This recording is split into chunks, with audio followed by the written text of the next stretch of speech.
Greetings, Aries. Welcome to Tifa's Tarot, and I hope you're doing well wherever you are in the world. And today we're going to go ahead and do a late but present May 2023 general tarot forecast for you, okay?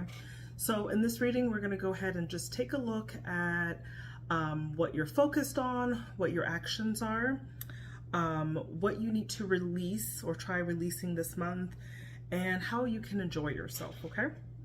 So this reading is a general reading, so this is for anyone who's picking up on the energy, who has very dominant energy in their sun, moon, or rising, okay, for the sign of Aries. And so I've already meditated on your energy, and I have pulled a pretty exciting spread for you. So I'm just going to go ahead and introduce the decks we're using, and then we will get into your reading. So the main messages, I just used the traditional Rider-Waite deck, right, for the main messages. And then any clarified messages, I use the Brotherhood of Light Egyptian Tarot. Looks like that. And then at the end of your reading, we'll go ahead and pull an Eternal Crystals Oracle, just to give you some advice about a particular crystal that you can use during this time period to help you navigate through these energies, okay? All right, so let's get into it. The first question that was asked was, what is your focus? Okay, what's your dominant energy? Or like, how are you, what are you most tuned into this month?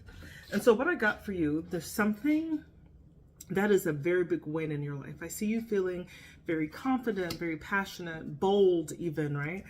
Maybe perhaps about a divine partnership, okay? A lover, so to speak. The Lover's card could also signify going into business with someone. So this could be a business partner, or this could be a relationship, right? It's a relationship of some sort between two people who are complementary and are that you're harmonizing, right, with another person, okay?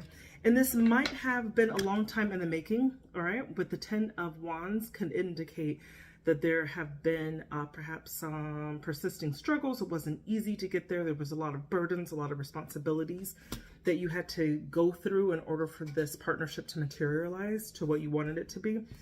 And you are very heavy in your energy, right?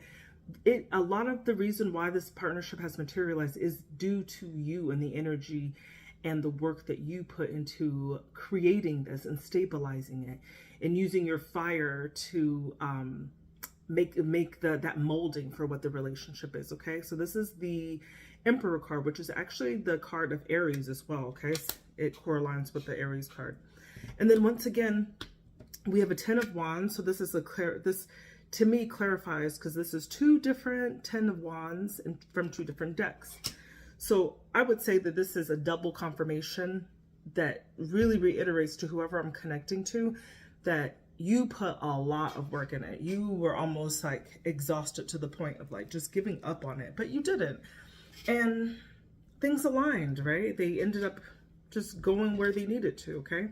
It was a journey with the 6 of Swords. 6 of Swords is about transitions, going from one place to another place, right? Literally, right? Journeying, or metaphorically, right? We transform, we move from, we elevate our friendships, we elevate our relationships that we're in, right?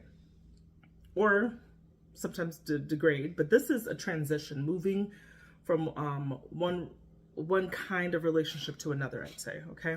So your focus in on this very winning energy. You got this person around you is making you feel good, but it was not easy to get to where you are now.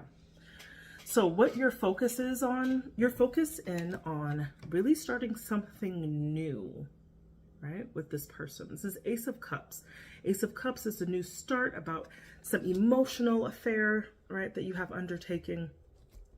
There's quite a lot of material success or resource success in this too. This could be a person who is relatively wealthy. The King of Pentacles is a divine masculine who is materially sound, so to speak, okay?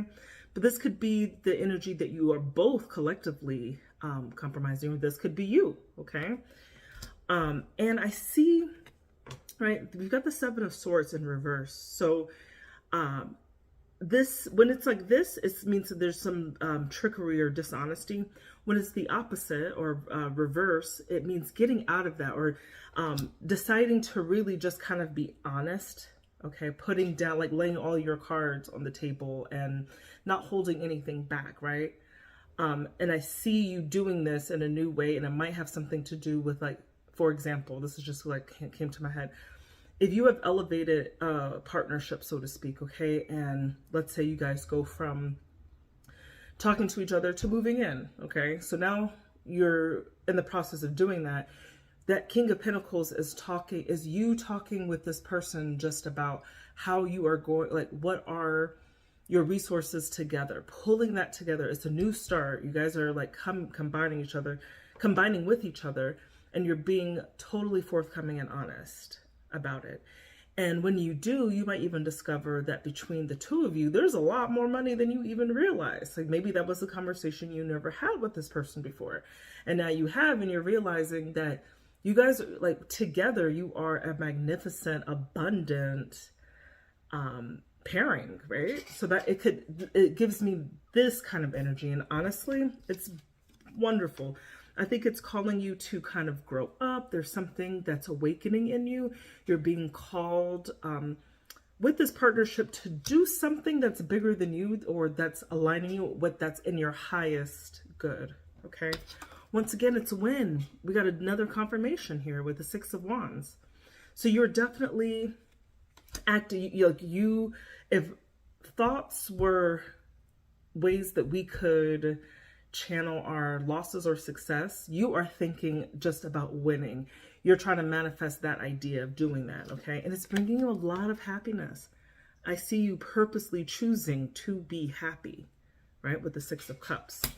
Six of Cups is also, could be nostalgia, right? You're thinking nostalgically about the past and glad that that's over, and that now you're in this new space, right, with this person. So those are fantastic. Let's look at what you need to release. I think you need to release a traditional concept of what a partnership is, because I think it blocks you, okay, with that Eight of Swords. It blocks you from forward movement, okay? Take that as you must.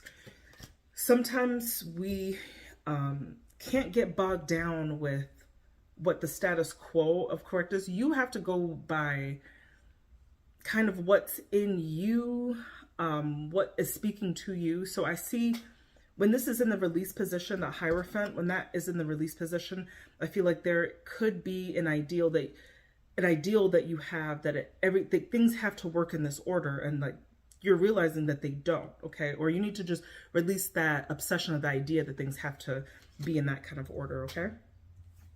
Release the idea that you're going to be surrounded with deception, okay? Or release being deceitful.